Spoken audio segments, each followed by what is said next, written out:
PJ Bupati Aceh Tenggara Taufik STMSI bersama Forum Koordinasi Pimpinan Daerah Forkopimda melakukan kunjungan ke 3 posko pemenangan pasangan calon bupati dan wakil bupati.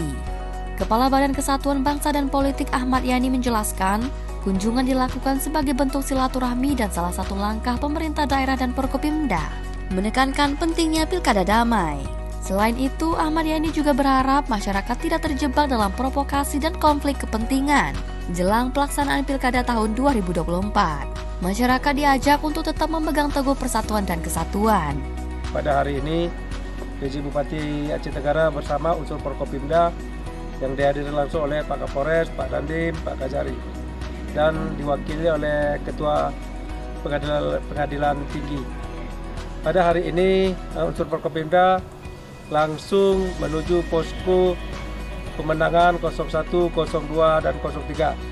Maksud dan tujuan daripada Forkopimda ini, khususnya pemerintah Kabupaten Aceh Tenggara, tak lain dan tak bukan hanya mengadakan silaturahmi dengan kandidat. Yang kedua, memberi ataupun meminta masukan kepada seluruh paslon bagaimana tercipta pilkada damai di Kabupaten Aceh Tenggara. Alhamdulillah dengan adanya pertemuan tadi akan terciptalah suasana sejuk di Kabupaten Aceh Tenggara dalam menghadapi pilkada ini.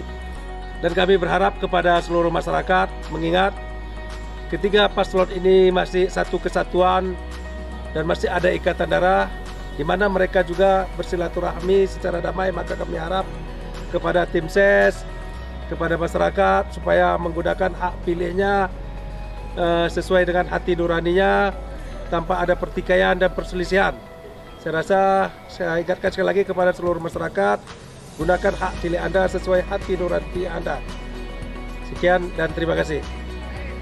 Kunjungan PJ Bupati dan Forkopimda Aceh Tenggara ke posko 3 pasangan calon bupati dan wakil bupati Senin 4 November 2024 dimulai dengan mengunjungi posko pasangan nomor urut 1 Muhammad Salim Pari Heri Al-Hilal, berlanjut ke posko pasangan nomor urut 2 Raidin Finim Syahrijal, dan diakhiri dengan mengunjungi posko pasangan nomor urut 3 Pandi Sikel Khairul Abdi. Tim Liputan Diskominfo Aceh Tenggara.